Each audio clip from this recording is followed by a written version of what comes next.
encore une vidéo dans le Tipeee, mais vous allez comprendre pourquoi.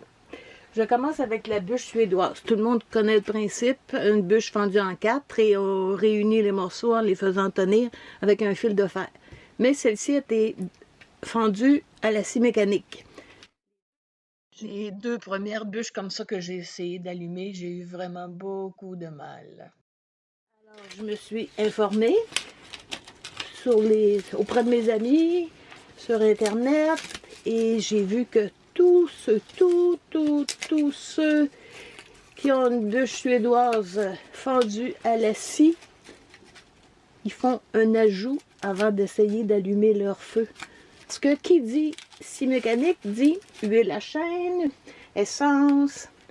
Alors il faut tout simplement ajouter une petite aide. Moi je mets de l'huile à lampe qui a passé l'hiver dehors, donc qui sera plus très bon pour l'éclairage, mais qui va être bon pour partir le feu. Alors j'en mets un petit peu dans chaque fente.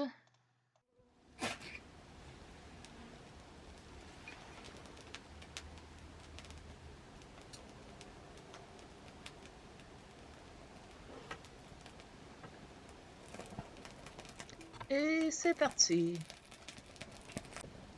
Pendant que le feu se propage dans les fentes, je vais vous montrer ce que j'ai préparé. J'ai apporté tout ce qu'il faut pour préparer une sagamité.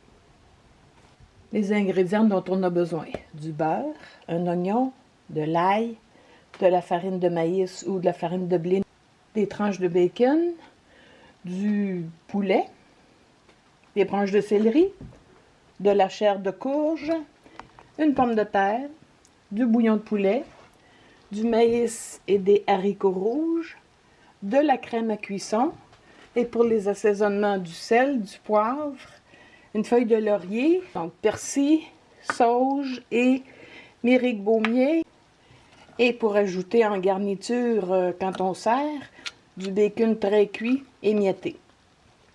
Moi, je vais faire 4 portions.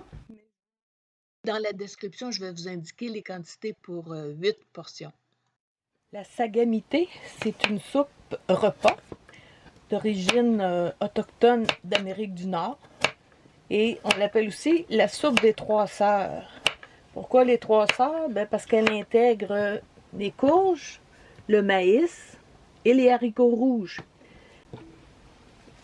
La permaculture, ça date pas d'hier. Les Autochtones faisaient pousser ensemble la courge, le haricot et le maïs parce qu'ils s'aidaient l'un l'autre.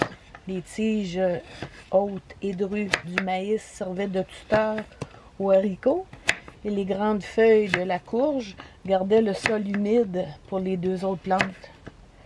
Je me suis procuré un chaudron en inox très épais dans un comptoir. J'ai payé 3 $ et que je vais garder pour la cuisson sur le feu. Là, je vais faire fondre mon beurre et faire dorer l'oignon et le céleri. Comme on est encore au début de la bûche suédoise, si je mets le chaudron directement sur la bûche, je trouve qu'il y a trop de fumée. Alors je l'ai soulevé. J'ai placé des bouts de bois en dessous. Ça donne un peu plus d'air, donc moins de fumée. Et puis je fais attention aussi pour ne pas mettre les poignées vis-à-vis d'une des fentes. Les oignons ont bien sué. J'ajoute l'ail et le bacon.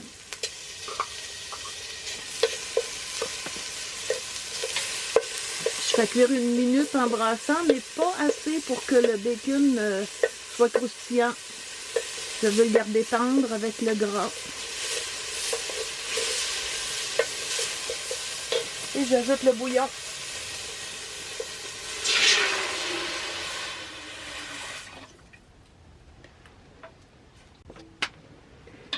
J'ajoute aussi les cubes de viande. Bon, j'aurais pu les mettre avant le bouillon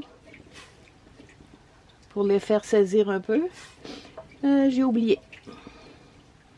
Et je vais saupoudrer avec la farine de maïs qui va servir à épaissir le bouillon.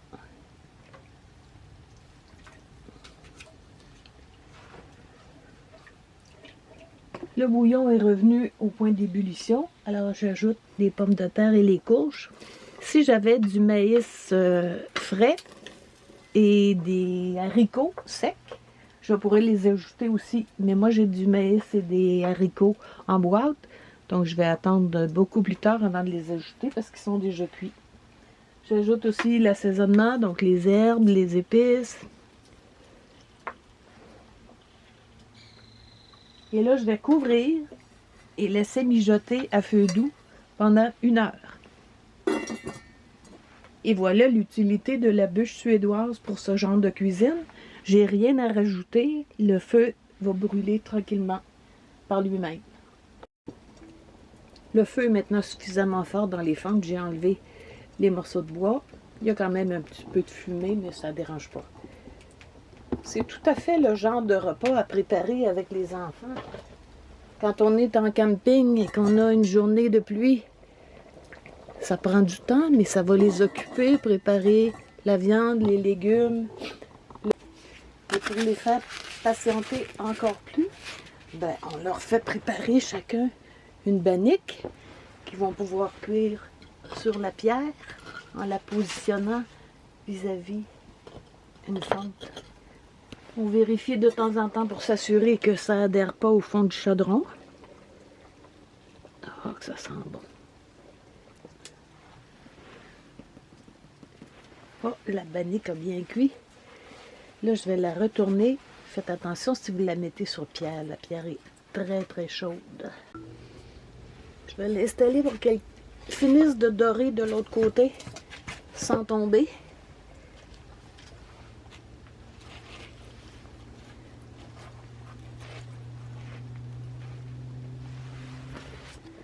Je vais vérifier la cuisson des courges qui sont au fond les plus longues à cuire.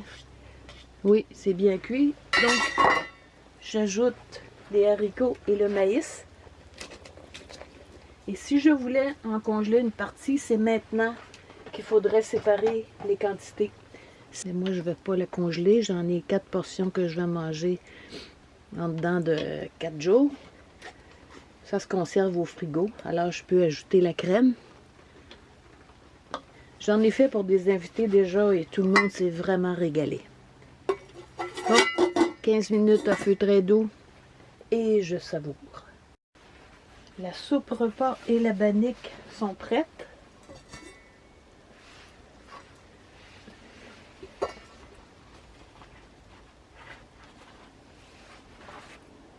Hein? C'est beau ça?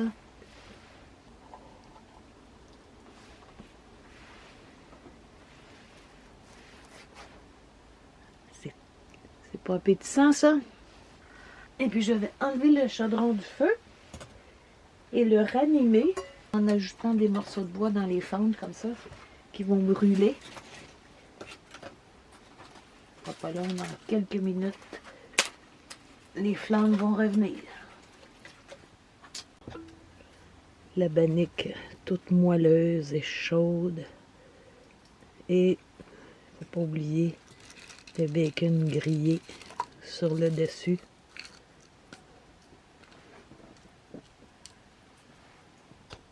Je vous promets que je vais tout faire pour que la prochaine vidéo se déroule en forêt.